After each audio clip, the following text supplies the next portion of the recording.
Hello and welcome to It's About Youth. I'm your host, Farnashe. Now, when we talk about leadership in Malaysia, we often look at the glass towers of KL or the parliament halls. But today we're looking somewhere else, into the heart of our own soil. For decades, the Orang Asli have been a part of our Malaysian fabric, yet their voices are often sidelined in the national conversation about our future. Today we are joined by two people who are changing that narrative. We have Farah, the visionary behind Native Allies, a fellowship dedicated to empowering Orang Asli Changemakers. And we also have Sabaria, a Native Allies fellow who is redefining what it takes or what it means to lead from within their community. Thank you so much for joining us, both of you. It's a pleasure to have you guys here. Right. Let's talk about Native Allies first before we dive deep into, some of the programs and some of the issues that we have surrounding this topic. We rarely have programs like this, I feel.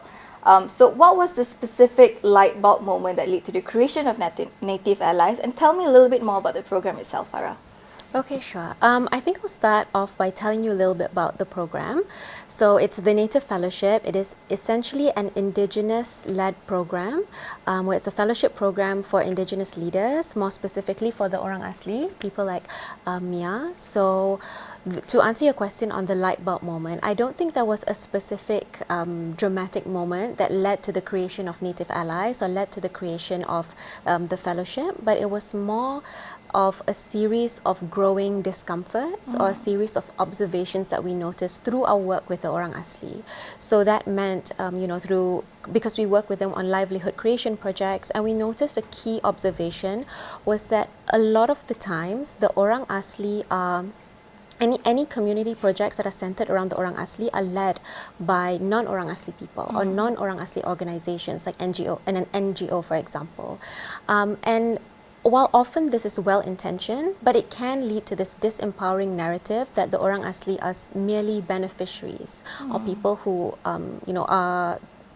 need help, right? And that's not necessarily true, because the Orang Asli actually have a lot of capabilities, but they just lack that platform and the right resources. So we do see that the Orang Asli, they are spoken about, they are planned for, they are represented by, but very rarely are they centered to the decision making. And that's what the Native Fellowship aims to do, right? It sets out to bridge that gap, to provide the Orang Asli leaders, people like Mia, with the right network, the right opportunities, the right platform, and it brings them together in a safe space where they can, by themselves, discuss what leadership is like for them, what success means for them, and how they want a vision for the Orang Asli to be in Malaysia.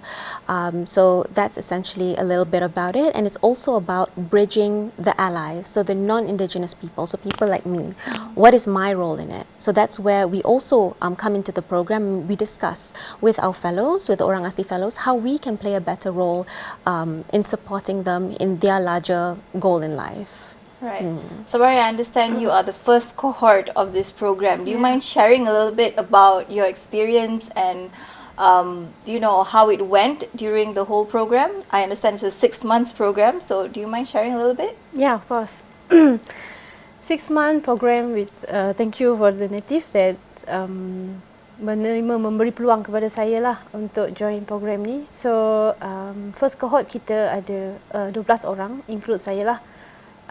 Jadi daripada pelbagai latar belakang, pelbagai experience lah yang mereka ada. Mereka juga tidak kurang hebat lah. Ada yang pastor daripada segi keagamaan, ada yang very passion dengan mereka punya culture untuk bawa pergi lebih jauh, ada yang membuat documentation tentang hal-hal orang asli. So selama 6 bulan dengan mereka, dalam program ni dia memberi saya banyak peluang untuk melihat sebenarnya di mana kami sebagai pemimpin orang asli yang boleh menyumbang ke arah yang jauh lebih berimpact dan juga secara menyeluruh kepada mereka.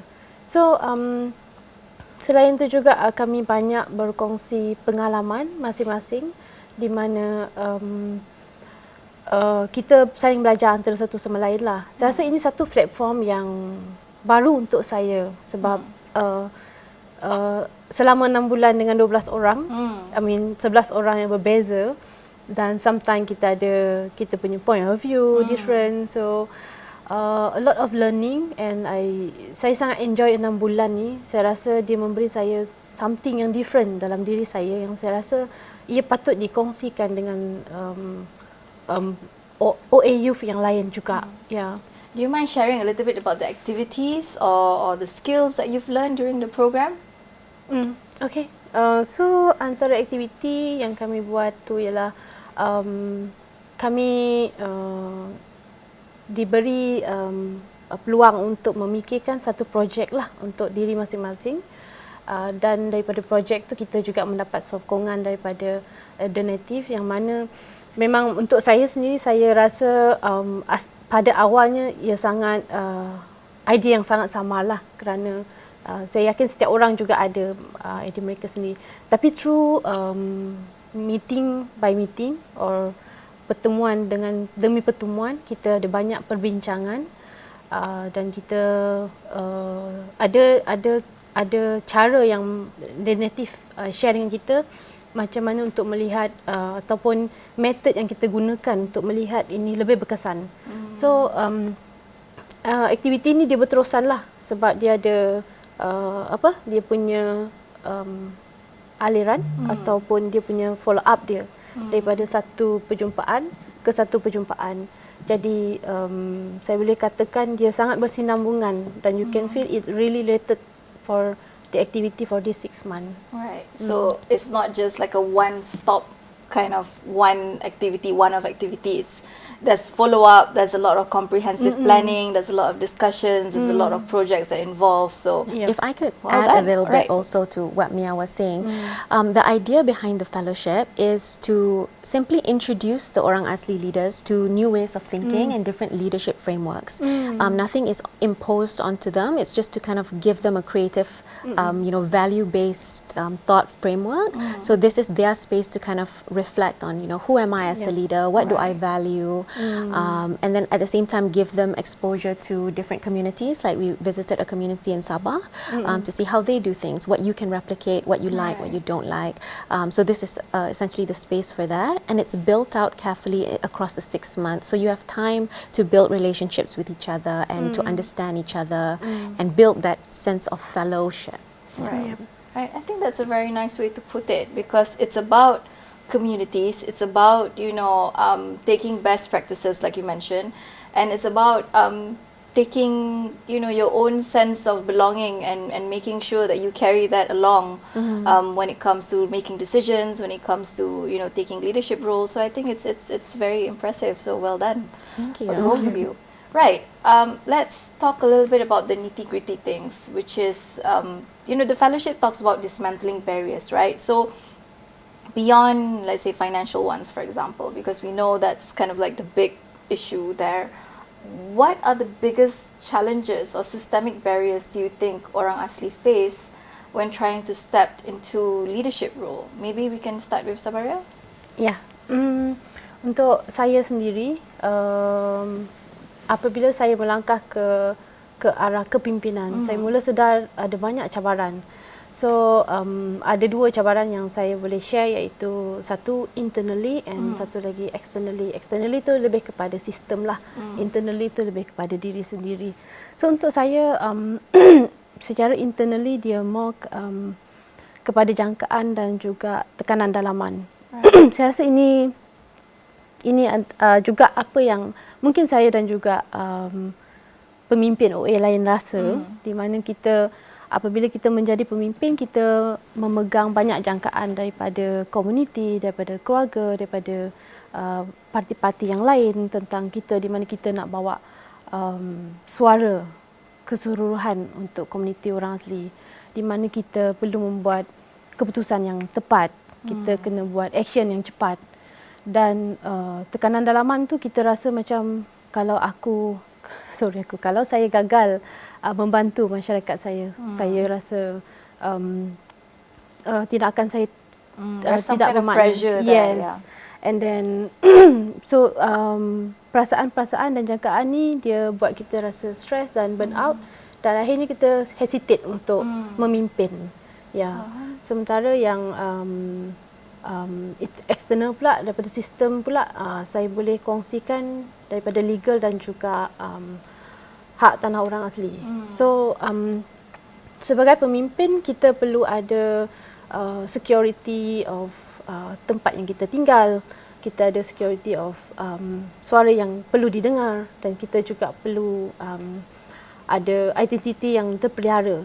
Itu sepatutnya ada pada seorang pemimpin. Tapi by facing land right issue, ataupun kita ada menghadapi sangat tidak jelas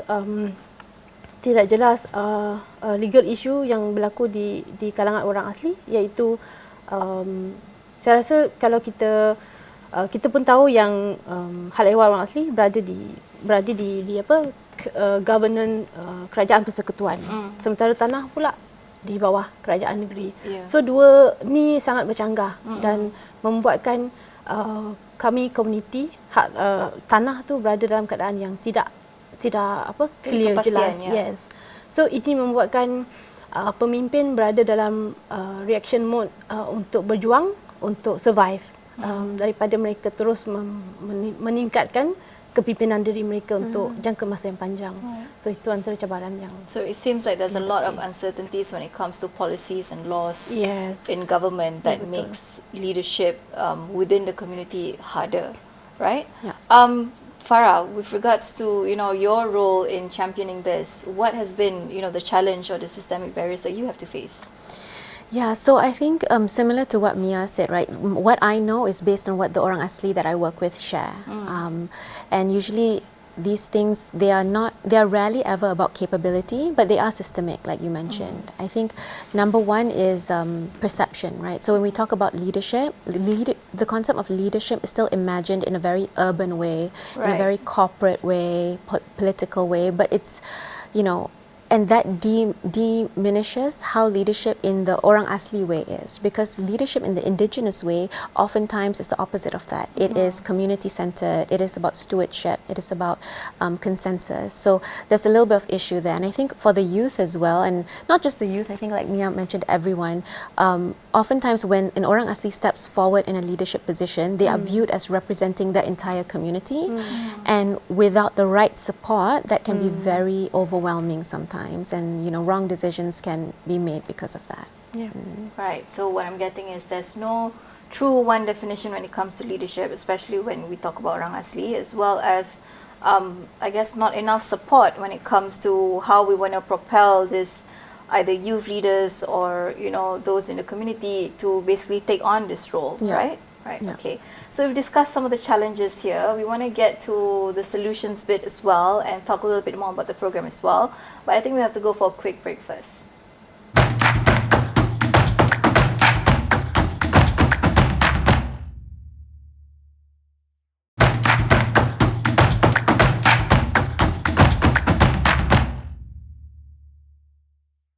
Hello and welcome back to It's About Youth. I'm Fanashe, and today I'm joined by two changemakers, Farah and Sabaria. We are talking about Native Allies, a fellowship dedicated to empowering the Orang Asli community to take on leadership role. We've discussed some of the challenges facing the community in the first half of the show. We want to talk a little bit about the broader implications or the broader solutions when it comes to all this, right? Let's first talk about empowering the Orang Asli youth. Specifically, how does it contribute to the Malaysia Madani or the national identity, and why should youth in KL or in urban communities care about the success of this kind of program? Maybe Farah, we can start with you. Yeah, sure. So you mentioned the Malaysia Madani. So Madani is all about, from my understanding, shared prosperity, dignity, and all of those values are very difficult to achieve when we have communities that are marginalized. So what's happening now is that we want to empower the youth and make more, not just the youth, and make more space for them. So the question is about how can we make more space for the Orang Asli meaningfully, right? And that can happen at many layers. So it can happen in an individual layer where it's just about, you asking yourselves, how can I be more curious? How can I be more involved? And we spoke to the fellows as well in the Native Fellowship, and they also shared that's something that they would appreciate from allies, people that walk alongside them. Because at the end of the day, we know that the Orang Asli do represent a very small percentage in Malaysia, so they can't be in this journey alone. They need allies. So allies are people that might not be Orang Asli, people like me, right? How can we complement them in their journey, and why? Why should we? Because we believe, at least at Native Allies, we believe that a better Malaysia is a Malaysia that includes all its communities. And Orang Asli is a very important part of building that nation, right? Yeah. Sabaria, what's your take on this? Yeah, I also agree with what Farah said. Malaysia mana ni dia ada nilai-nilai yang bermakna di sebalik dia, keterangkuman, kemampanan dan juga keadilan. Jadi saya rasa adalah wajar untuk include sekali orang asli, rangkumkan sekali orang asli untuk mendapatkan pembangunan yang adil dan untuk memampankan mereka punya identiti di dalam Malaysia Madani. So orang asli ataupun pemuda orang asli, mereka ada knowledge mereka yang tersendiri yang mana mereka boleh contribute kepada pelbagai sektor. Ada yang sangat pakar dalam pertukangan dan kita pun sangat mengenali yang orang asli memang mereka duduk di dalam hutan, menjaga hutan. Jadi itu adalah knowledge yang komuniti orang asli boleh contribute ke Malaysia, ke membina Malaysia dan menjawab soalan kenapa pemuda di bandar atau di KL perlu peduli tentang apa yang berlaku kepada orang asli. So dengan sokongan ataupun kepedulian daripada belia ataupun pemuda daripada KL kepada orang asli, ini membantu mereka sebenarnya contribute kepada dua bahagian. Bahagian pertama, dengan sokongan ini mereka boleh stay di tempat yang mereka mahu, di tempat asal mereka, dan mereka boleh terus contribute untuk menjaga alam dengan knowledge yang mereka ada. Sementara mereka pemuda ataupun sokongan daripada luar juga boleh contribute ke arah yang satu lagi, iaitu orang asli juga boleh menjadi sebahagian daripada pembangunan Malaysia, di mana mereka boleh menjadi doktor, mereka juga boleh menjadi pensyarah, mereka juga boleh menjadi ahli parlimen yang boleh mengubah undang untuk masyarakat mereka sendiri. Jadi membina satu Malaysia dengan, seperti yang Farah juga mention, dengan meninggalkan komuniti yang marginalized di belakang, itu bukan satu kemajuan yang jujur dan juga bermoral. Yeah. I mean, we just finished our ASEAN chairmanship recently, and I think one of the main pillar is also inclusivity, and I think that is what we have to take on and lead by example, to include, like you mentioned, every sector of the society here in Malaysia. And I think for youth, or rather, anyone who are not Orang Asli, to be allies rather than just a distant supporter, or contribute to charities. But to really understand and to really, look through like how we can help Orang Asli communities to, like you said, take on leadership role, build themselves up and lead how they want to be led, right? Right, okay. Obviously, I think the Native Allies, one of their mission is to make Malaysia whole. So, and this is part of what we're saying as well, inclusivity and making sure that everyone is included. So what does a whole Malaysia looks like to you?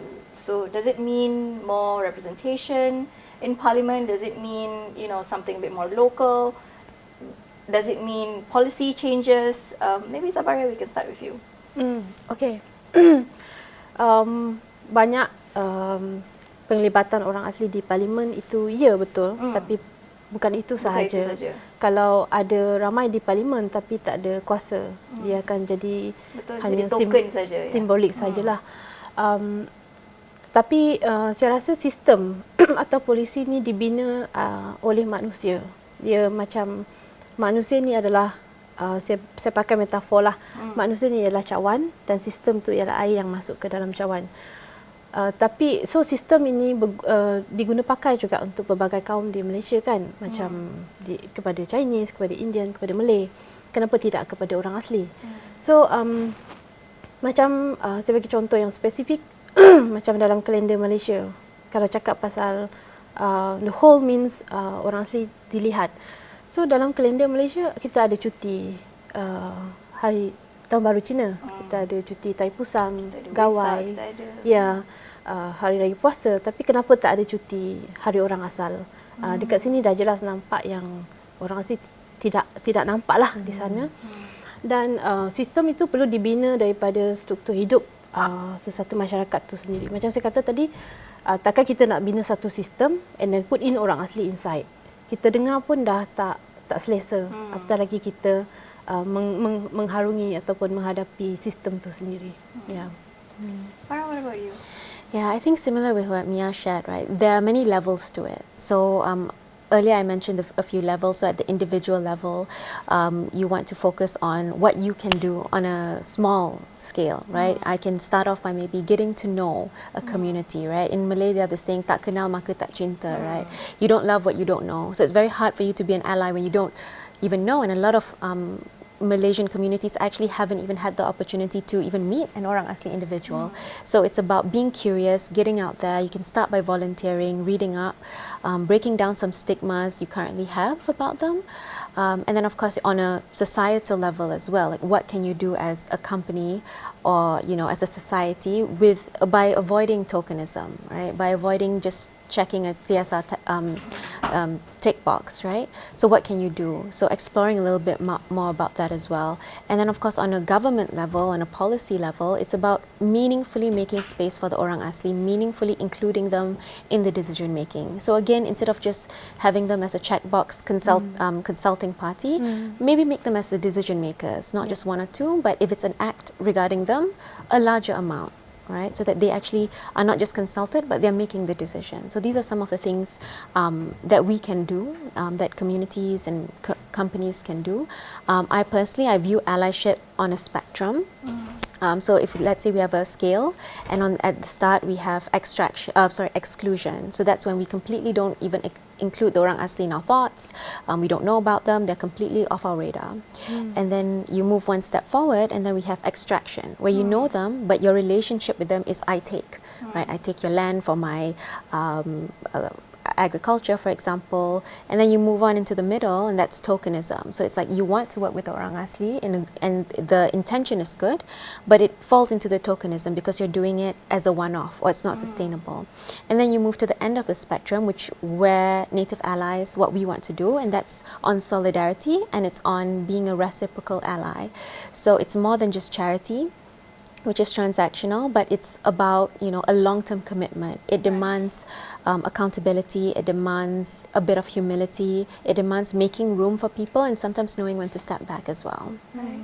And I think on a broader spectrum as well, you know, it's about working together as well to build, you know, the Malaysia that we want to live in, right? Yeah. I think when we talk about, you know, what does a whole Malaysia look like, I think to me personally, it looks like, you know, everyone is on the table.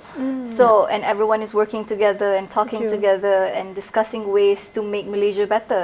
And you know, at Native Allies and with fellows like Sabaria, you know, taking leadership role, for example, this is what we're aiming to do to make Malaysia better as a whole, right? Exactly, yeah. Right, awesome. We only have time for a few more questions. So let's start with you know, a bit of looking forward into the future. So 10 years from now, let's say, when the next generation of Orang Asli youth looks at your journey, Sabaria, what is the one message you hope your leadership leaves behind? Bercakap tentang diri saya, apa yang mesej saya nak sampaikan ialah di mana kita mula itu tidak menentukan sejauh mana kepimpinan kita tak boleh pergi. Maksud saya di sini ialah saya dan juga mungkin kebanyakan pemimpin-pemimpin orang asli yang lain, kita mula dengan very basic lifestyle. Kita stay di pedalaman, di kampung dengan apa yang kita ada. Tapi basic ni tidak menentukan bahawa leadership kita juga berada di level basic. Kita dengan macam kita dapat support daripada the native ataupun dengan pelbagai cara yang lain, itu juga boleh menentukan sejauh mana kita boleh pergi untuk menerus memimpin komuniti kita. Dan satu lagi, saya sangat berharap orang asli melihat yang kepimpinan itu bukan berada di tempat yang selesa. Seperti saya bermula dengan kerja-kerja grassroots dan juga kerja grassroots ya, dan juga terlibat dengan movement, land right movement. So dari sana saya menghadapi banyak rasa sakit. Jadi tapi daripada sakit ini membuatkan kepimpinan tu pergi lebih jauh, dan ini bukan kerana ini sebab saya ingat saya daripada mana dan siapa yang tertinggal lagi di belakang. So saya harap mesej ini sampai kepada pemuda orang asli. I mean, it's about getting out of your comfort zone, I guess, for those in the community. And also for those outside the community to get out of their comfort zone as well, to learn more about, you know, how they can help. I think it goes both ways. Amazing. Farah, if someone is watching here and wants to move from being a bystander to an ally, a genuine ally, where do they start? So this is your call to action here. If you'd like to talk to the people on how we can help our Orang Asli communities here in Malaysia. Okay, sure. So I think number one, it starts with self-reflection. So ask yourself, you know, really, how do you recognize the Orang Asli? Do you recognize them as, you know, people that are just there for a token? Or are they someone who you really believe that they have socio-economic mobility? They really have knowledge systems that should be incorporated in policies. So ask yourselves that. That's where it starts. And then for Native allies, a simple way that you can get started is actually we have a pledge, and this pledge is co-created with the Orang Asli during our fellowship, and it's for non-Orang Asli people to just show their solidarity with the Orang Asli, to recognize that they have their own way of self-determination, and they have their own, you know, self-respect. So it's a pledge that we created for awareness. So you can go on our website and sign that pledge. That's number one. Number two, if you're a bigger partner and you're looking to support our fellowship program, we are open to funders. We are open to partners, whether you want to, for example, give the fellows some form of resource. So some of our fellows might need for their projects media help, help with you know, marketing, for example. This would be the platform to reach out. And lastly, if you work with an Orang Asli individual or you are an Orang Asli individual, do feel free to sign up as well to our second year of the Native Fellowship. It's an amazing program. And hopefully we want to expand it this year. So you can, you know, go onto our website and you can go on our website, and then in March, applications will open. Right, okay, there you have it. All the information would be at their website, nativeallies.my, right? Yes. Right, okay. Thank you so much to the both of you for sharing your insights, you know, for enlightening all of us on, you know, what should matter now, you know. I think this kind of discussions rarely takes place. So it's important that we have them, and it's important that we keep having them. Yeah, agreed. Right, so obviously what we've learned today is that empowering Orang Asli is not just about helping a marginalized group, but it's about completing a Malaysian identity and making Malaysia whole. So thank you so much, Sabaria and Farah, for your time. That's all the time we have. Huge thank you to both of them and for sharing your journey as well. That's all from me. I'm Fana Shay. Thank you for watching.